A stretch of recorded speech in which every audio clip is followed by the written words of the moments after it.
Hello বন্ধুরা, তোমরা সবাই কেমন আছো? আশা করছি সবাই ভালো আছো। আজ তোমাদের এমন একটি গল্প শোনাবো যে গল্পটি শোনার পর তোমাদের মাথা ঘুরে যাবে।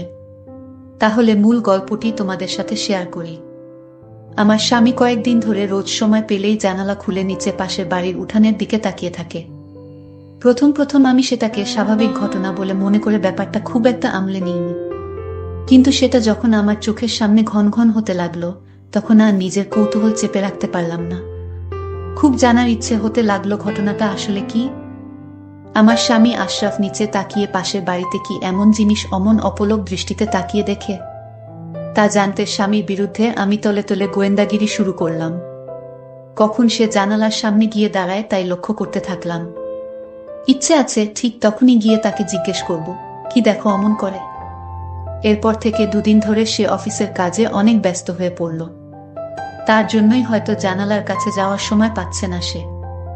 আমি যে তাকে নজরে রাখছি তা কিন্তু মোটেই বুঝতে দিলাম না। সেও এই সম্বন্ধে কিছু আন্দাজ করতে পারল না। এ বাড়িটা 3 তলা আর পাশের বাড়িটি হাফ বিল্ডিং, টিনের চৌচালা বিশিষ্ট ঘরবাড়ি। মাঝখানে মোটামুটি ভালোই বড়সড় একটা কাঁচা উঠোন। সেখানে প্রায়ই আমি দেখতে পাই বিভিন্ন ঘরের ভাড়াটিয়ারা বসে গল্প করে সময় কাটায়। শীতের দিনে ভাড়াটিয়াদের বউ ঝিয়েরা ঘরের বাইরে এসে উঠানে রোদ পোহাতে বসে থাকে। 3 তলা থেকে তা ভালো করেই দেখতে পাওয়া যায়। পাশের বাড়ি হলেও এ বাড়ি ও পাশের বাড়ির মধ্যে রাত আর দিন তফাৎ। ওখানে সব নিম্নবর্গের মানুষ বসবাস করে, আর এখানে সমাজের উঁচু শ্রেণীর মানুষ। যার পর নাই তাদের ও আমাদের সমাজ এক হলেও অঘোষিতভাবে তা আলাদা। নয়তো এ বাড়ির সবাই পাশের বাড়ির মানুষদের এড়িয়ে চলতেই বেশি পছন্দ করে। এ বাড়ির মানুষ ও বাড়িতে যায় না বললেই চলে, কিন্তু ও বাড়ির অনেক ভাড়াটিয়া ঠেকাবে ঠেকায় এ বাড়িতে মাঝে মাঝে আসে। আর পাশের বাড়ির মালিক তিনি থাকেন ঢাকায়। তিনি অবশ্য এ বাড়ির মালিকের অনাত্মীয় হলেও আত্মীয়ের অধিক অধিকার রাখেন।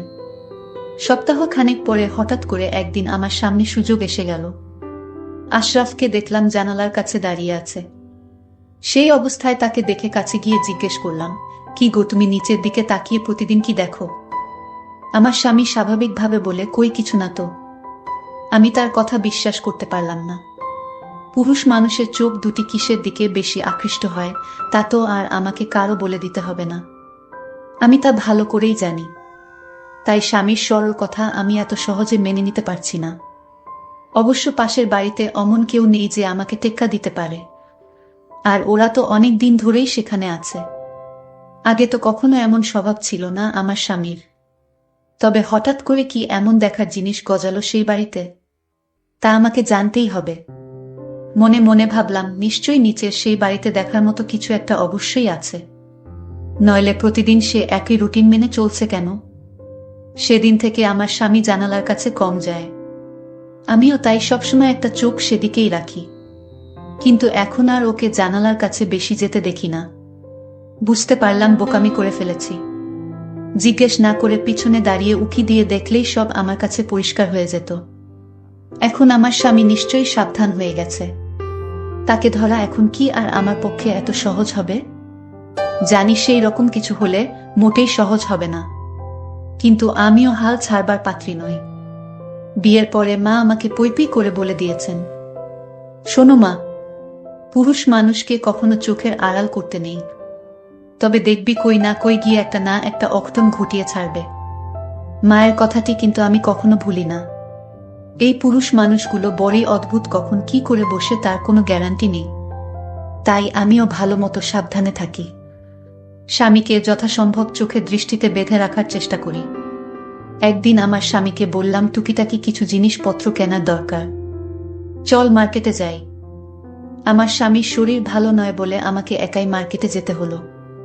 তাই বাধ্য হয়ে তাকে ঘরে রেখে মার্কেটে গিয়ে এটা সেটা কিনে তাড়াতাড়ি ফিরে এসে দেখি ঘরের দরজা খোলা। আমিও আর ডাক না দিয়ে আস্তে আস্তে ঘরের ভিতর প্রবেশ করলাম। এদিক সেদিক খুঁজে তাকে সন্দেহ করা জায়গায় গিয়ে খুঁজে পেলাম। জানালার শিক ধরে পাশের বাড়ির দিকে অপলক দৃষ্টিতে তাকিয়ে আছে সে।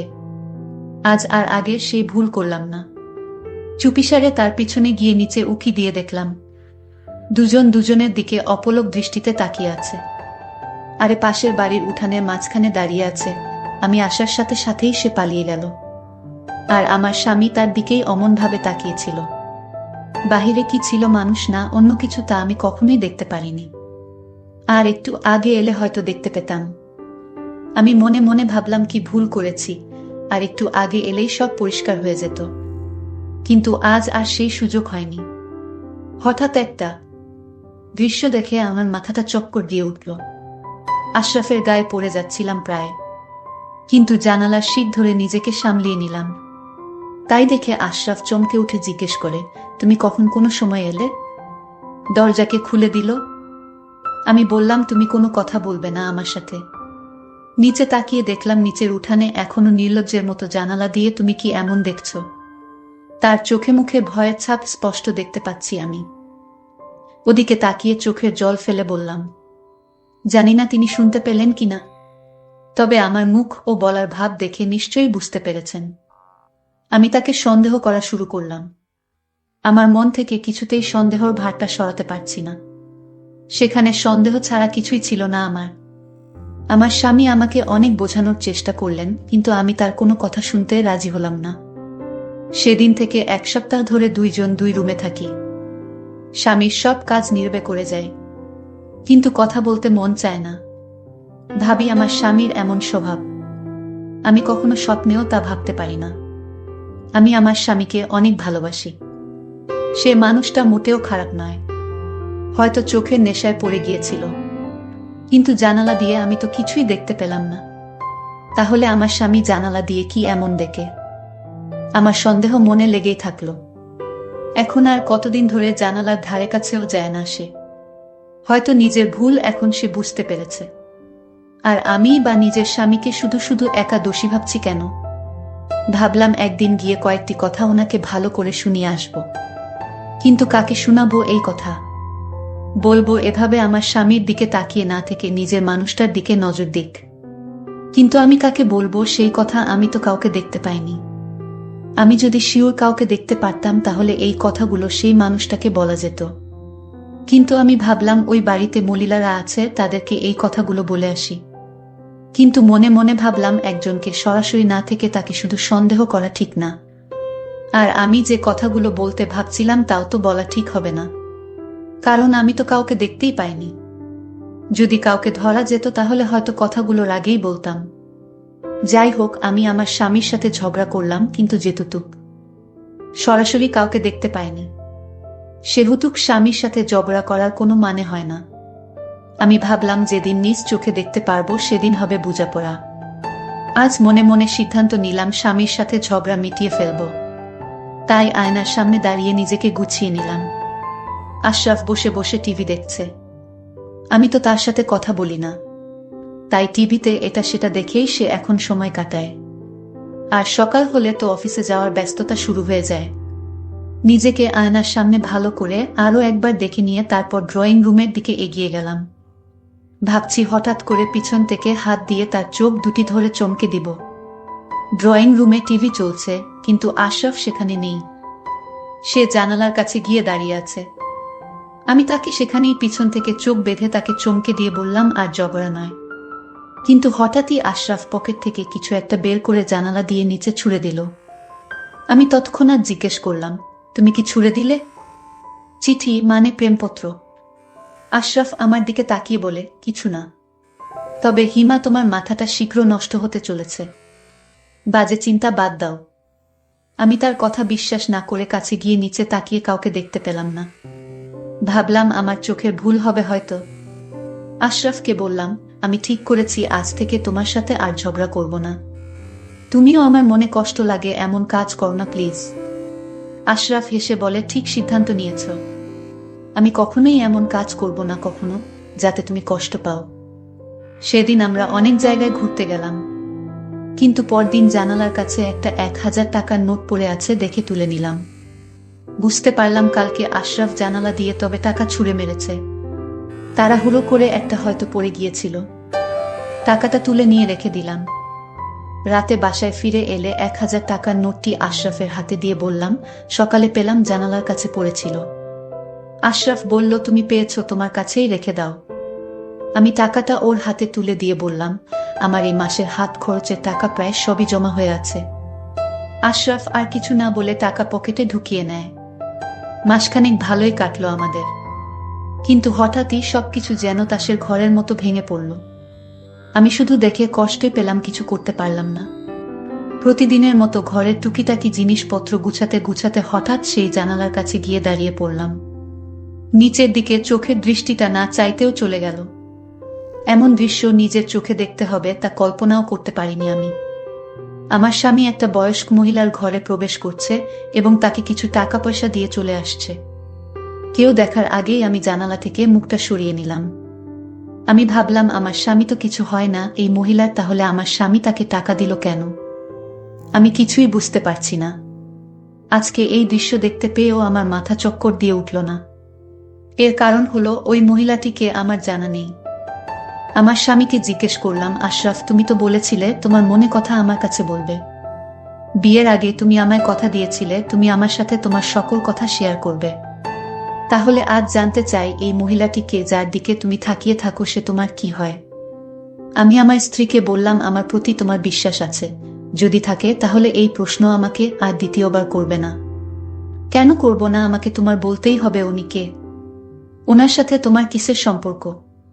এই কথা বলার সাথে সাথেই আমার স্বামী আমাকে একটি জোরে চড় মারে। আমি চোখের পানি ধরে রাখতে পারিনি, আমি কান্না করতে লাগলাম। আমার স্বামী তখন বলল, আমার চোখের আড়াল হয়ে কান্না করো। যে স্ত্রী তার স্বামীকে বিশ্বাস করে না তার প্রতি আমার কোনো দায়িত্ব নেই, তার দুঃখ বুঝার দরকারও আমার। আমার স্ত্রী তখন বলল, এই সংসারে আমি আর থাকতে চাই না। খুব স্বাভাবিকভাবেই নিচে নেমে এলাম। তারপর পাশের বাড়ির ভিতরে প্রবেশ করে সেই ঘরের সামনে এসে দাঁড়ালাম। নিজেকে একটু সামলিয়ে নিয়ে দরজা ধাক্কা দিলাম, দরজাটা খোলাই ছিল। দেখতে পেলাম আমার স্বামী কতগুলো টাকা সেই মহিলার হাতে দিয়ে বলছে, এই টাকাগুলো রাখো, শেষ হলো আমাকে জানিও, আমি তোমার জন্য আবার টাকা নিয়ে আসব।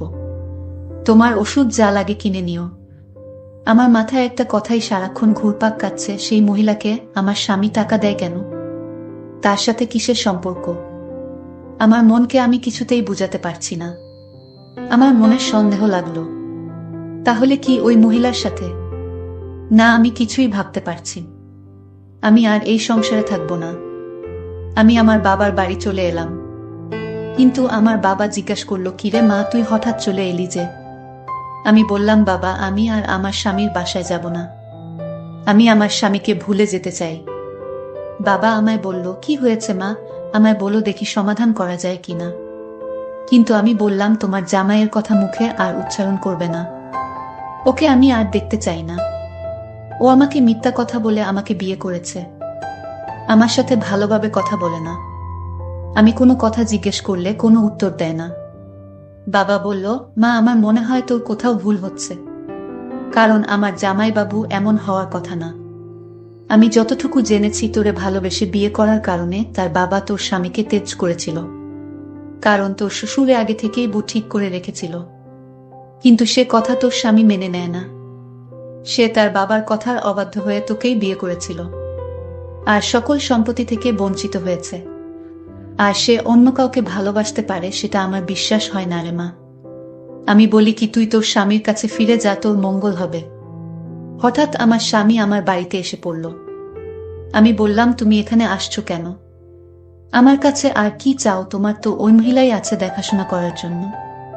আমার স্বামী রাগান্বিত হয়ে আবার আমাকে জুড়ে একটা চড় মারে। আমার স্বামী তখন কান্না করে বলতে লাগলো, আমার সাথে আসো, আজ দেখাবো ওই মহিলার সাথে আমার কিসের সম্পর্ক। কেন জানালা দিয়ে আমি ওই মহিলাকে দেখতাম, আর মাঝে মাঝে ঘরে গিয়ে টাকা দিয়ে আসতাম। সেই মহিলা আজ লাশ হয়ে পড়ে আছে। চলো আমার সাথে। আমার স্বামীর কথায় আমার স্বামীর সাথে চলে আসলাম। এসে দেখি সাদা কাপড় পরা অবস্থায় মহিলাটি কাঠিয়ায় শুয়ে আছে। আমার স্বামী চিৎকার করে বলল, আমি যে মহিলাটিকে জানালা দিয়ে দেখতাম, আমি যার ঘরে গিয়ে মাঝে মাঝে টাকা দিয়ে আসতাম, তুমি ভেবেছ ওই মহিলার সাথে আমার কিসের সম্পর্ক? আমাকে তোমার সবসময় সন্দেহ হতো। যে মহিলাটির দিকে আমি চেয়ে থাকতাম সে হলো আমার জনম দুঃখিনী মা, আমার গর্ভধারিণী মা। সেই আর কেউ নয়, আমার মা, আমার আম্মা, যে আমাকে কুলেপিঠে করে লালন পালন করে মানুষ করেছে। আমার স্বামী এই কথা বলছিল আর হাউমাউ করে কান্না করছিল। তার চোখে যেন জলের সাগর বইছে। আমার স্বামী আমাকে বলল, জানো হিমা, আমি যখন তোমাকে ভালোবাসতাম তখন আমার বাবা আমাদের এই বিয়েটা মেনে নিতে পারেনি। কিন্তু আমার মা আমাকে সাহস দিয়ে বলেছিল, বাবা তুই যাকে ভালোবাসিস তাকেই বিয়ে করো। আমি আমার মাকে বললাম, মা তুমি দোয়া করো। এইদিকে আমার বাবা আমাকে তেজ করেছে। শুধু তোমার জন্য আমি সবকিছু ছেড়ে শহরে আসি। আমার কাছে মনে হয়েছিল সম্পদের চেয়ে আমার কাছে তুমি অনেক দামি, কারণ আমি তোমায় ছাড়া বাঁচব না। আর তাই আমি তোমাকে বাবার অবাধ্য হয়ে বিয়ে করেছি। আমি যখন বাড়ি থেকে বের হয়ে আসি তখন আমার মা আমাকে দেখার জন্য ছটপট করত। ঘুমাতে পারত না, বাবাকে বলতো আমার ছেলেকে এনে দাও। আমার বাবা মায়ের কথা কিছুতেই শুনতো না। আমার মা একদিন বলল, আমি আমার ছেলের কাছে চলে যাব। বাবা তখন উত্তর দিল, চলে যেতে হলে চিরদিনের জন্য চলে যাও, এ বাড়িতে আর আসতে পারবে না। আমার মা মান সম্মানের দিকে চেয়ে বাবার কাছেই রইল। কিন্তু আমার বাবাকে কৌশল করে আমার মা বলল, গ্রামে ভালো লাগে না। আমার মা জানতো আমি কোথায় থাকি, আর আমার বাসার পাশে একটা ভাড়া বাসা রাখে, যাতে আমার মা আমার মুখখানা দেখতে পারে। আমার মা ওই উঠোনে প্রতিদিন দাঁড়িয়ে থাকতো, আর আমি জানালা দিয়ে দেখতাম আমার মায়ের চাঁদ মুখ। আর আমার মুখটাও আমার মা ভালো করে দেখতে পেত। এই জন্য আমি জানালার দিকে তাকিয়ে থাকতাম আমার মাকে দেখার জন্য। এটা কি আমার অপরাধ? আর তুমি আমাকে অযথা সন্দেহ করতে। একদিন আমার মা ইশারায় বলল মায়ের ঘরে যেতে। মায়ের শরীরটা তেমন ভালো ছিল না, বাবাও ঔষধ কিনে দিত না তেমন একটা। আমি মায়ের ঘরে প্রবেশ করে আমি আমার মাকে কিছুদিন পর পর টাকা দিয়ে আসতাম। মাকে টাকা দেয়া কি আমার অপরাধ? যিনি আমাকে জন্ম দিয়েছেন, এই পৃথিবীর আলো বাতাস দেখিয়েছেন। আজ আমার মা আর নেই। আমার মা গতকাল মারা গিয়েছে, আজও তার লাশটা দাফন করিনি, কারণ তোমার ভুল ভাঙানোর জন্য। তখন হিমা কান্না করতে করতে বলে উঠল, আমি তোমাকে অযথা সন্দেহ করতাম। আজ আমার ভুল ভেঙে গেছে। তুমি মায়ের জন্য যা করেছ তাতে আমি অনেক খুশি। আর দয়া করে আমাকে মাফ করে দাও। জানি এই ভুলের মাফ হয় না, তাও তোমার কাছে মাফ চাইছি। তুমি মাফ না করলে যে আল্লাহ আমাকে মাফ করবে না। আমার স্বামী আমাকে মাফ করে দিলেন, আর মায়ের দাফন করলেন। পরিশেষে একটা কথাই বলবো, তোমরা কখনো মাকে ভুলবেন না, মায়ের মনে কষ্ট দিবে না। বন্ধুরা, আজকের বাস্তব জীবনের গল্পটি কেমন লাগলো তা অবশ্যই কমেন্ট করে জানাইবা। ভালো থেকো সবাই, ধন্যবাদ।